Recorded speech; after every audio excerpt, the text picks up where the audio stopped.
आपको unit and dimension पढ़ना ही पढ़ना है। बच्चे छोड़ देते हैं, बोले नहीं आना इसको, बेटा ये हमको आता ही है, ऐसा करके छोड़ देते हैं बच्चे और इसके ही क्वेश्चन छोड़ के आते हैं एग्जाम में। 2 क्वेश्चन आते हैं इससे, और 2 क्वेश्चन के लिए अगर तुमको मान लो 1 घंटा देना पड़ रहा है तो 2 बेटा, वो 8 नंबर तुमको बहुत ज्यादा काम में आएंगे। समझ में आई है मेरी बात? ओके। हाँ तो मेरे नीट के योद्धा कैसे हो तुम लोग? बेटा आज हम लोग करने वाले हैं यूनिट एंड मेजरमेंट के 20 ऐसे PYQ जो कि अगर तुमने कर लिए तो तुम्हारा काम बन जाएगा। 2 क्वेश्चन हर समय इससे आते हैं बेटा, सिर्फ इतना कर लो काम हो जाएगा। और मैं ज्यादा टाइम वेस्ट नहीं कराऊंगा। जो भी चैनल पे पहली बार आ रहे हैं बेटा सब्सक्राइब कर लो, क्योंकि ऐसा बहुत सारा कंटेंट लेके आने वाला हूं। तो जल्दी से स्टार्ट करते हैं पहले क्वेश्चन के साथ। सभी लोग ध्यान से देखना, क्वेश्चन में पढ़ रहा हूं, आप लोग इसको पॉज करोगे, सॉल्व करोगे और आंसर चेक करो। अगर आंसर सही नहीं आता है तो आप वीडियो सॉल्यूशन देखो, अदरवाइज आप इसको स्किप करके अगले क्वेश्चन की तरफ चलो। टाइम वेस्ट बिल्कुल नहीं करना है बेटा, ठीक है? तो देखिए पहला क्वेश्चन क्या कह रहा है आपके सामने। Consider the diameter of a spherical object being measured with the help of a vernier calipers. Suppose its 10 vernier scale divisions are equal to its 9 main scale division. The least count in the main scale is 0.1 centimeter and the zero of the vernier scale is at 0.1 centimeter. When the jaws of vernier calipers are closed, if the main scale reading for the diameter is 5 centimeter and the number of coinciding vernier division is 8, the measured diameter after zero error correction is। तो बड़ा आप सबसे पहले देखो कि आपको क्या find out करना पड़ेगा, that is the least count. तो लीस्ट काउंट क्या होता है? 1 minus number of main scale division upon में number of vernier scale division into में least count of the main scale division. ठीक है बेटा, तो यहां पर से देखो आप लीस्ट काउंट क्या लिखोगे? 1 माइनस 9/10 इंटू में 0.1 सेंटीमीटर। तो यहां पर से अगर आप देखेंगे तो जो लीस्ट काउंट आ रहा है बेटा वो कितना आ रहा? 0.01 सेंटीमीटर। ओके, अब यहां पर से आप देखो मेन स्केल रीडिंग आपको दे रखी है, कितनी दे रखी है बेटा? 5 centimetre. This is the main scale reading. अब वर्नियर स्केल रीडिंग में कैसे निकालूंगा बेटा? That is the least count multiply में द वर्नियर स्केल रीडिंग। अब वर्नियर स्केल का कौन सा डिवीजन बेस्ट कोइंसाइड कर रहा है बेटा? 8वां। तो वर्नियर स्केल रीडिंग मेरे पास कितनी आ जाएगी बेटा? 0.01 इंटू में 8। तो भैया वर्नियर स्केल रीडिंग कितनी आ रही है मेरे पास? 0.08 सेंटीमीटर। बोलो यार, अरे ये नीट 2025 में आया हुआ सवाल है बेटा, ठीक है? ध्यान से देखेंगे सभी लोग। अब मेरे को चाहिए टोटल डायामीटर, तो डायामीटर बराबर क्या लिखेंगे? मेन स्केल रीडिंग प्लस में vernier scale reading minus 10 zero error. अब अभी जो जीरो एरर है वो पॉजिटिव एरर है। कितना दे रखा है आपको? 0.1 सेंटीमीटर। 0.1 सेंटीमीटर सीधे सीधे यूज करेंगे, तो डायामीटर बराबर 5 प्लस 0.08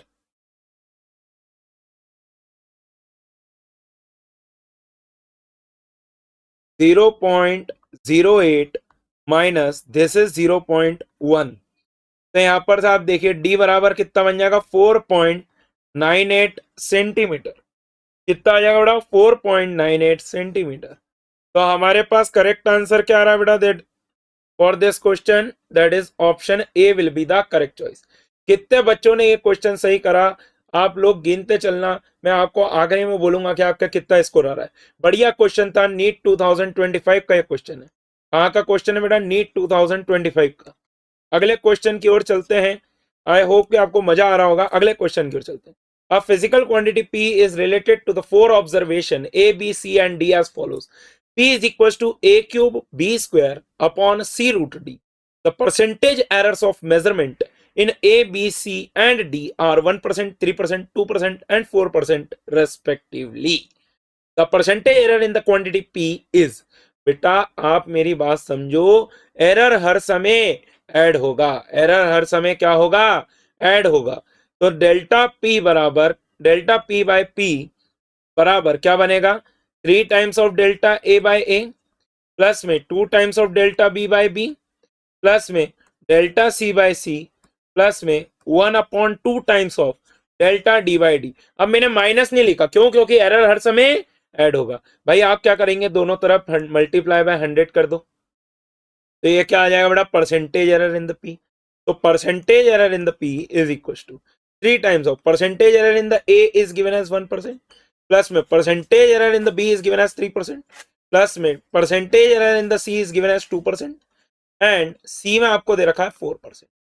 तो यहां पर से आप देखो ये कितना आ रहा है, 3 + 6 + 2 + 2, तो 10 और ये हो गया 13। तो हमारे पास करेक्ट आंसर क्या आ रहा है बेटा, 13%। That is option A is the correct choice. बोलो यार, शानदार क्वेश्चन, बढ़िया क्वेश्चन, इजी क्वेश्चन। अगले क्वेश्चन की ओर चलते हैं without any time waste. A balloon is made of a material of surface tension S, and its inflation outlet has a small area A. It is filled with a gas of density rho and takes a spherical shape of radius capital R. When the gas is allowed to flow freely out of it, its radius changes from R to 0 in time t. If the speed of the gas coming out of depends on R as, ये यहाँ पे थोड़ी सी गड़बड़ दे रखी है, P is directly proportional to R to the power alpha. Find the relation for T. और T का dimensional form आपको कुछ ऐसा दे रखा है कि T is directly proportional to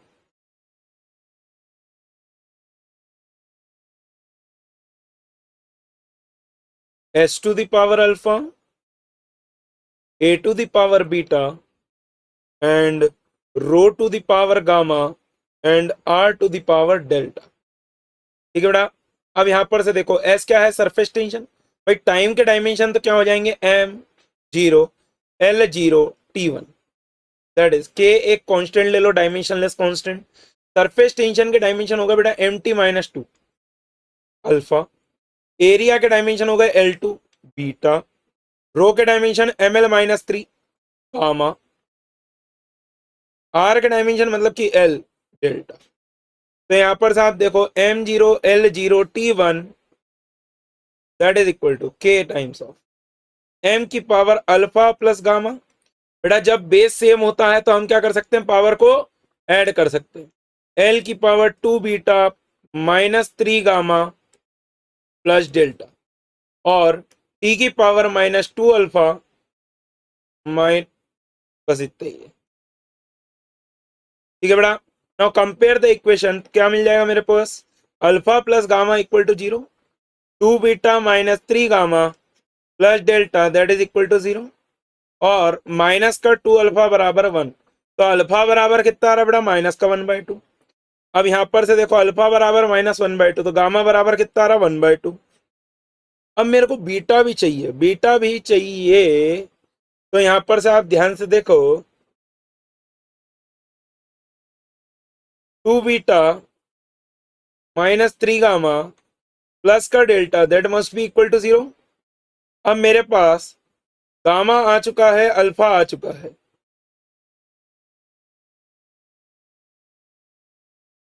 to beta -3/2 plus में delta that is equal to 0।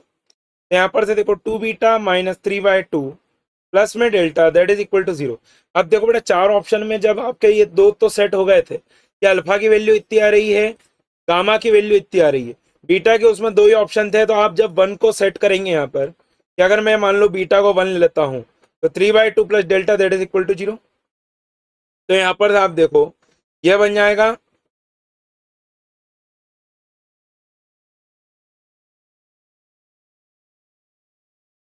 2 -3/2 plus delta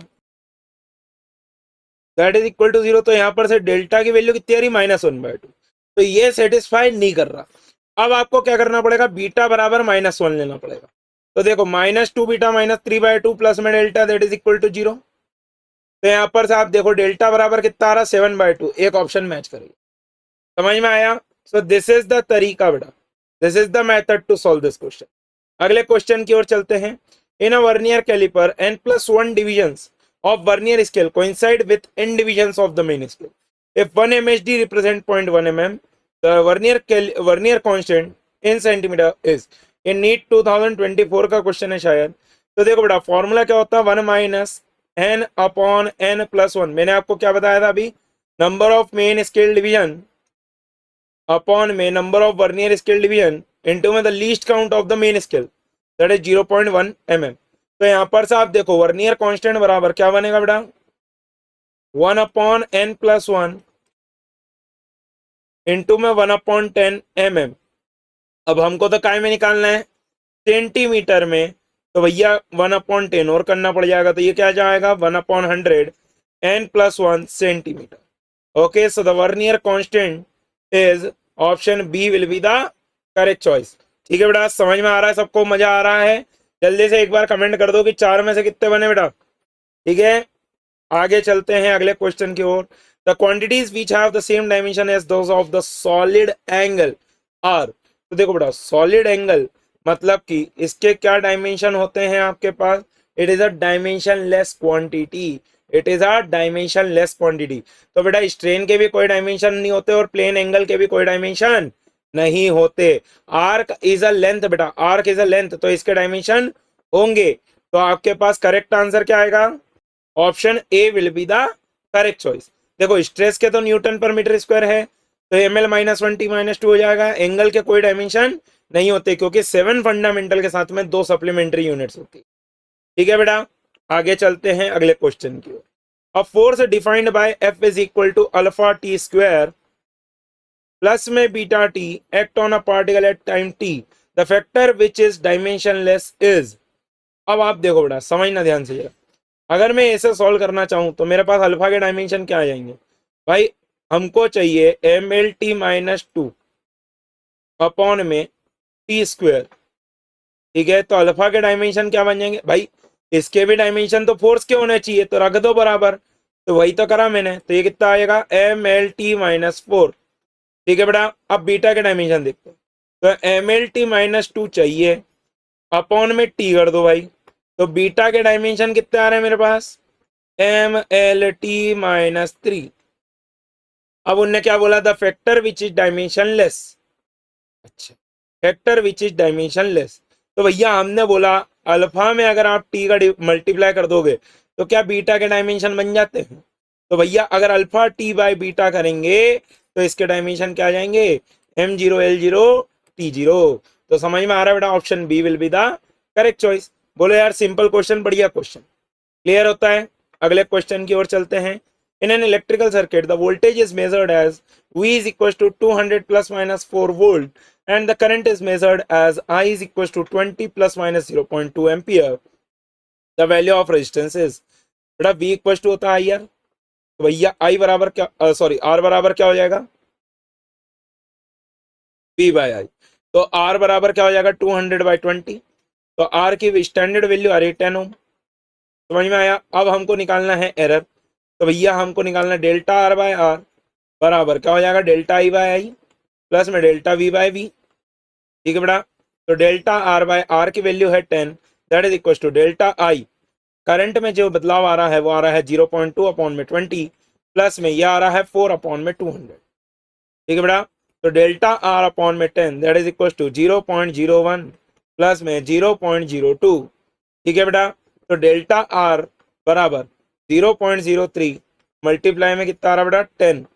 तो यहाँ पर से आप देखेंगे डेल्टा R बराबर 0.3 ओम आ रहा है। ठीक है, तो अगर मेरे को लिखना हुआ तो मैं इसको कैसे लिख दूंगा, 10 plus minus 0.3 ohm. Okay, so the correct answer to this question is option B will be the correct choice. बोलो यार बेटा, समझ में आ रहा है, मजा आ रहा है। अगले क्वेश्चन की ओर चलते हैं। The pitch of an error free screw gauge is 1 mm। तो पिच कितनी रखी है बेटा 1 mm, और एरर फ्री मतलब जीरो एरर नहीं है। And there are 100 division on the circular scale. तो सर्कुलर स्केल डिवीजन कितने हैं बेटा 100 है। While measuring the diameter of a thick wire, the pitch scale reads 1 mm and 63rd division coincides with the reference line. The diameter is, तो बेटा देखो सबसे पहले हमको निकालना होता है लीस्ट काउंट। तो लीस्ट काउंट होती है पिच अपॉन में number of circular scale division. तो यहाँ पर से आप देखेंगे पिच कितना आ रहा है 1 mm अपॉन में 100, तो भैया लीस्ट काउंट बराबर कितना बना है 0.01 mm। अब मेरे को निकालना है reading, that is the diameter. तो हम क्या बोलते हैं, मेन स्केल रीडिंग प्लस में लीस्ट काउंट इनटू में सर्कुलर स्केल रीडिंग। तो यहाँ पर से देखो बेटा डायमीटर बराबर मेन स्केल रीडिंग कितनी है 1 mm प्लस में लीस्ट काउंट कितना आया 0.01 इनटू में 63rd डिवीजन। तो डायमीटर कितना आ रहा 1.63 mm। ठीक है बेटा 1.63 mm, but the answer is given in the centimetre guys. तो डी बराबर कितना आ रहा 0.163 सेंटीमीटर। ओके, तो the correct answer to this question is option B will be the correct choice. बोलो यार बेटा समझ में आ रहा है नहीं आ रहा? अगले क्वेश्चन की ओर चलते हैं। The potential energy of a particle moving along x direction varies as, अच्छा वेरीज के बाद वो गायब हो गया थोड़ा सा, रुको मैं लेके आता हूँ। The dimension of a square by b r, v is equal to आपको दे रखा है बेटा ए एक्स स्क्वायर अपॉन में रूट एक्स प्लस बी। ठीक है, ए एक्स स्क्वायर प्लस में रूट एक्स प्लस में बी। ठीक है, अब आप देखो अगर भाई बी में किसको ऐड कर रहे हो, रूट एक्स को, तो भैया जो बी के डायमेंशन होने चाहिए वो किसके डायमेंशन होने चाहिए, एल की पावर 1/2। ठीक है, अब आप देखना ध्यान से जरा, वोल्टेज ये पोटेंशियल एनर्जी है, तो पोटेंशियल एनर्जी के आपके डायमेंशन क्या होते हैं बेटा, ध्यान से देखो ml2 t-2। बोलो यार ए के डायमेंशन मेरे को चाहिए, ये हो जाएगा L2, नीचे कितना आ रहा है L की पावर 1/2। ओके सर, बस कर दो इधर उधर। ए बराबर क्या बन रहा है ml 1/2 t-2। शाबाश बेटा। तो यहाँ पर से आप देखो आपको ए स्क्वायर बाय बी निकालना है, तो ये क्या बन जाएगा m2 L1 t-4 whole divided by L1/2। ठीक है बेटा, तो यहाँ पर से देखो A square by B is coming out to be as what m2 L1/2 t-4। ठीक है, दैट इज योर आंसर। समझ में आया क्या बेटा? कितने लोगों को सही लग रहा है, ये मजा आ रहा है बेटा, जरूर कमेंट करके बताना। जो लोग चैनल को फर्स्ट टाइम देख रहे हैं बेटा सब्सक्राइब जरूर करना, क्योंकि अभी और वीडियोस लेके आने वाला हूँ, इंपॉर्टेंट क्वेश्चंस भी आप लोगों के लिए लेके आऊंगा। आगे देखते हैं अगले क्वेश्चन की ओर। The diameter of a spherical bob measured gives values 3.33, 3.32, 3.34, 3.33, 3.32। The mean diameter to appropriate significant figures is, तो देखो बेटा मीन डायमीटर मेरे को निकालना है, तो मैं क्या कर दूंगा 3.33 प्लस में 3.32 प्लस में 3.34 प्लस में 3.33 प्लस में 3.32 होल डिवाइडेड बाय कितना आ रहा है बेटा 1 2 3 4 5 रीडिंग्स हैं। तो यहाँ पर ध्यान से देखो, मैं इसको कैलकुलेट कर लेता हूँ, तो डायमीटर मीन बराबर क्या बनेगा 3.33 दो बार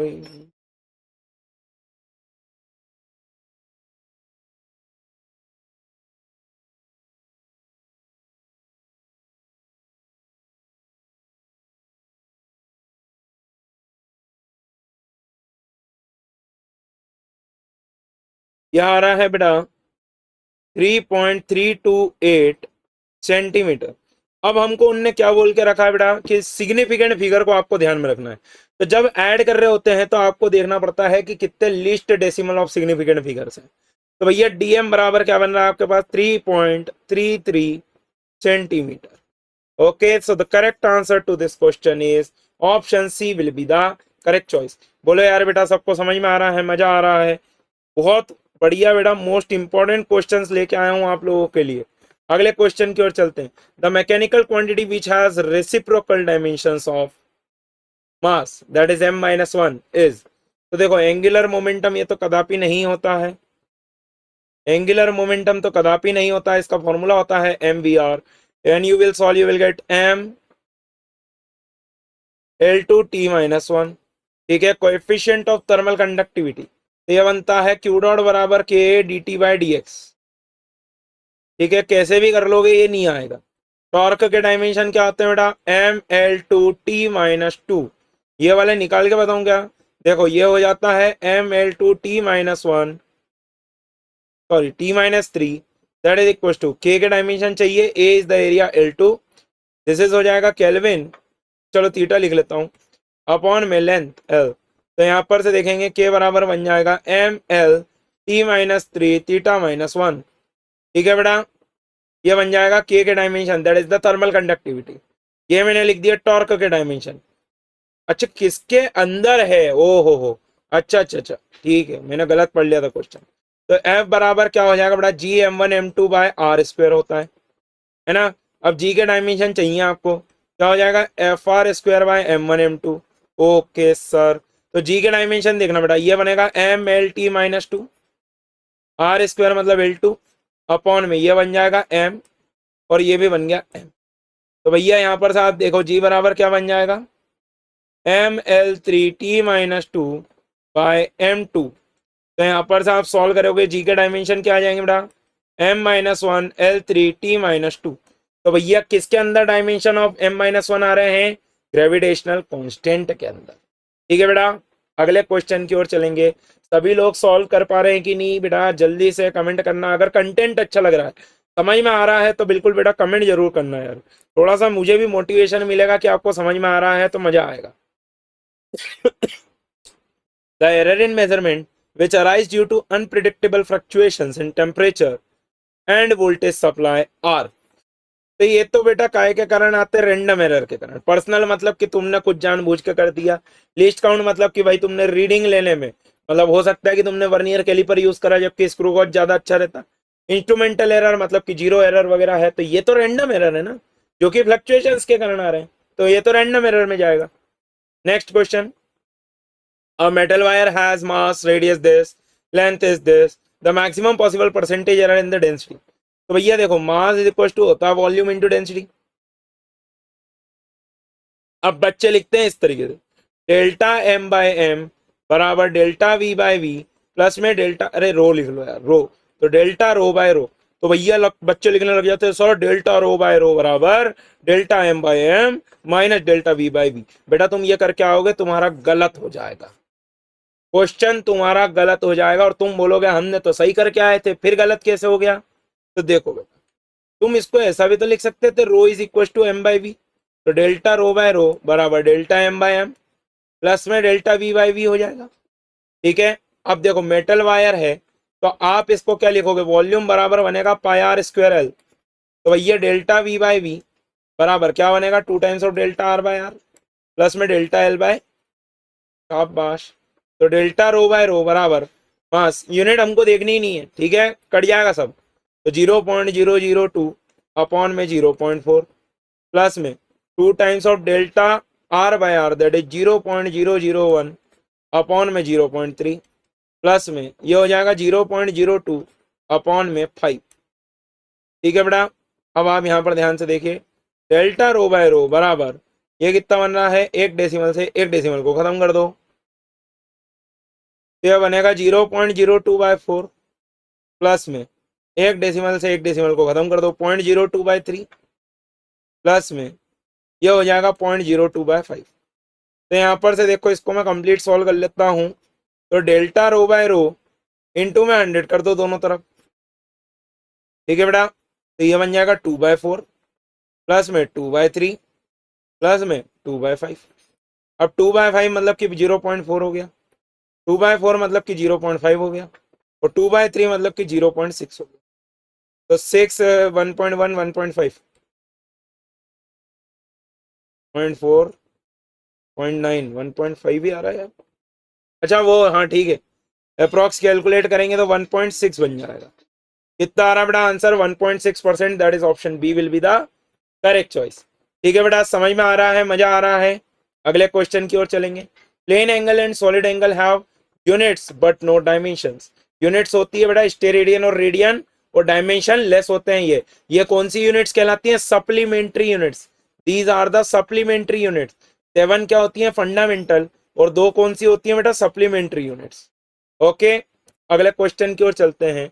the area of the rectangular field of length 55.3 meter and breadth 25 meter after rounding off for correct significant figures is। तो बेटा देखो ध्यान से, 55.3 इंटू में 25। अब जब आप मल्टीप्लाई कर रहे होते हो, एरिया बराबर होता है लेंथ इंटू ब्रेथ, तो जो कम नंबर ऑफ सिग्निफिकेंट फिगर्स होते हैं उसमें आपको आंसर लिखना होता है बेटा। एक मिनट में ये कैलकुलेशन कर लेता हूं।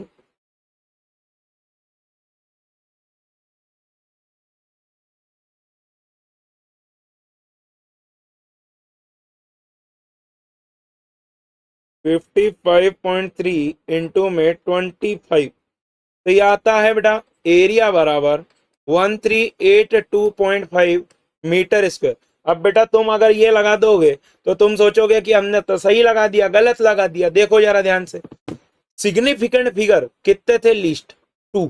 तो answer must be having the 2 significant figures.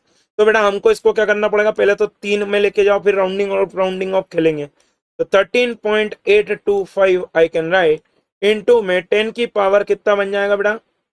2 metre square. Okay, क्योंकि ये जो एक्सपोनेंट्स होते हैं इनको हम सिग्निफिकेंट फिगर्स में काउंट नहीं करते। तो अब यहां पर से आप देखो, इसको राउंडिंग ऑफ करते हैं तो एरिया बराबर 13.8। अब 2 है तो 5 है, तो ये भाई इवन होता है तो बढ़ाते नहीं है, और अगर नहीं बढ़ाते हैं तो ये इतना ही हो जाएगा। अब अगर आप इसको राउंडिंग ऑफ कर दोगे तो ये 14 आ जाएगा। 14 इंटू 10 की power 2 metre square. So that means the correct answer to this question is option D will be the correct choice. बोले यार बेटा मजा आ रहा है। अगले क्वेश्चन की ओर चलते हैं। The physical quantity that has the same dimensional formula as pressure. तो बेटा देखो, प्रेशर का फॉर्मूला होता है फोर्स अपॉन एरिया। प्रेशर का फॉर्मूला होता है force upon area, that means it will become mlt minus 2 upon में एरिया दैट इज L2। तो यहाँ पर से प्रेशर के अगर हम डायमेंशन लिखते हैं तो ये बनेगा ml minus 1 t minus 2। Okay sir, eta ये होता है ml माइनस 1 t माइनस 1। क्या होता है बेटा? ml minus 1 t minus 1। एक फॉर्मूला लिख के दे देता हूँ, आप इससे डायरेक्टली भी निकाल सकते हो। F is equal to 6 pi eta R V. ठीक है, तो ये बन जाएगा ml माइनस 1 t माइनस 1। तो भैया इसके तो नहीं है, फोर्स के तो बिल्कुल नहीं है। मोमेंटम क्या होता है? m इंटू वी, मतलब ये बन जाएगा mlt माइनस 1। तो मतलब कि इसके भी नहीं है। यंग्स मॉड्यूलस डेफिनेटली बेटा, क्योंकि यंग्स मॉड्यूलस का फॉर्मूला होता है स्ट्रेस अपॉन स्ट्रेन। अब स्ट्रेन जो होता है वो dimensionless quantity, strain is a dimensionless quantity. ठीक है बेटा, तो हमको याद रखना है कि हमारे पास यंग्स मॉड्यूलस के डायमेंशन किसके बराबर आते हैं? स्ट्रेस, जो कि किसके डायमेंशन के बराबर होता है? स्ट्रेस के डायमेंशन के बराबर। अगले क्वेश्चन की ओर चलते हैं। The percentage error in the measurement of G is. तो देखो बेटा, जी में एरर निकालना है तो ये डेल्टा जी बाई जी बराबर delta L by L plus में 2 times of delta T by. Percentage निकालना, 100 से मल्टीप्लाई कर दो तो परसेंटेज इन जी बराबर डेल्टा एल कितना बेटा? 0.1 अपॉन में 10 इंटू में 100 प्लस में 2 इंटू में 1 अपॉन में 100 इंटू में 100। बोलो यार बेटा कोई दिक्कत नहीं सर। तो यहाँ पर से देखो ये कितना आ गया? 1 प्लस 2 दैट इज 3% आंसर। बोलो यार समझ में आया? Option D is the correct choice. मजा आना चाहिए बेटा, पीवाई क्यू है नीट के, पीवाई क्यू। अगले क्वेश्चन की ओर चलते हैं। If force F, acceleration A, small A है ये, time T are fundamental quantities, find dimension of energy. तो मैंने बोला देखो ये क्वेश्चन मैंने इसलिए लेके आया हूं ताकि आपको ये वाली चीज समझा पाऊं, और इस बार मेरे को लगता है कि इस पर क्वेश्चन आने के चांसेस बहुत ज्यादा हाई है, क्योंकि जेई में भी बहुत पूछा। तो भैया इसको मैं मान सकता हूँ F to the power P, A to the power Q and T to the power. ठीक है बेटा, अब देखो एनर्जी के डायमेंशन होते हैं ml two T minus 2 equal to K, कोई भी डायमेंशनलेस कांस्टेंट मान लो। ये हो जाएगा mlt minus 1 to the power p, then acceleration is lt minus 2 to the power q and then time to the power r। तो यहाँ पर से आप देखेंगे ये क्या बन जाएगा बेटा? ml to t minus 2 that is equal to k times of m to the power p then l to the power p plus q and then t to the power minus p minus 2q plus में r। Compare the values बेटा। तो अगर मैं देखूं तो p की value कितनी आ रही है मेरे पास? 1, p प्लस q बराबर आ रहा है 2, तो q की वैल्यू कितनी आ गई? 1 and minus p minus 2q plus r बराबर आ रहा है माइनस 2। तो माइनस p मतलब माइनस 1, ये हो गया माइनस 2 प्लस में r that is equal to minus 2। तो r की वैल्यू कितनी आ रही है बेटा? 1। तो भैया p q r की वैल्यू कितनी आ गई? 1 1 1। तो हमारे पास एनर्जी बराबर क्या बन रहा है? F इंटू ए इंटू में टी। ठीक है बेटा, एक गलती कर दी ना मैंने यहाँ पर, ये देखो माइनस 2 आएगा तो ये माइनस 2p बनेगा। ठीक है, तो ये भी माइनस 2, तो ये भी माइनस 2, तो r की वैल्यू 2 आ जाएगी यार, एफ ए टी स्क्वायर बनेगा। ठीक है कोई बात नहीं। अगले क्वेश्चन की ओर चलते हैं। देखो, a screw gauge gives readings main scale 0 mm, circular scale 52 division, 1 mm equal to 100 division, find diameter. अब देखो 1 mm इक्वल टू, तो पहले लीस्ट काउंट निकाल लेते हैं। तो भैया पिच हो गई 1 mm अपॉन में 100 सर्कुलर स्केल डिवीजन, तो लीस्ट काउंट बराबर कितना आ रहा है 0.01। ठीक है 0.01 mm आ गया। अब भैया डायमीटर बराबर main scale reading is 0 plus में लीस्ट काउंट इनटू में circular scale division that is 52, तो डायमीटर बराबर कितना बनना 0.52 mm। ठीक है जिसको मैं क्या लिख सकता हूं, डायमीटर बराबर 0.052 सेंटीमीटर, 0.052 सेंटीमीटर। ठीक है बेटा, तो करेक्ट आंसर क्या आ रहा है मेरे पास, option D will be the correct choice. बोले यार समझ में आया। लास्ट क्वेश्चन, अच्छा ये तो मैंने अभी करके बताया यार, तो क्या बन जाएगा, energy is directly proportional to F A T square. ठीक है F A T. So that's all from my side guys. So thank you so much everyone. I hope कि आपको मजा आया होगा, बढ़िया लग रहा है इस टाइप का। अगर आपको और भी कंटेंट चाहिए बेटा, आपको अगर मजा आया तो आप कमेंट जरूर करिए कि मजा आया। Also comment your score, comment your score, मतलब कि आपको कितने क्वेश्चंस बने बेटा 20 में से। ठीक है आउट ऑफ 20, आउट ऑफ 20 मतलब आप 10 आए 10 बने तो 10 लिखो, 15 बने तो 15 लिखो, 20 बने तो 20 लिखो। तो I will guide you accordingly कि आप और अभी क्या कर सकते हो। तो इसी तरीके से बेटा मिलते हैं अगले सेशन में। Bye bye everyone, take care, thank you so much.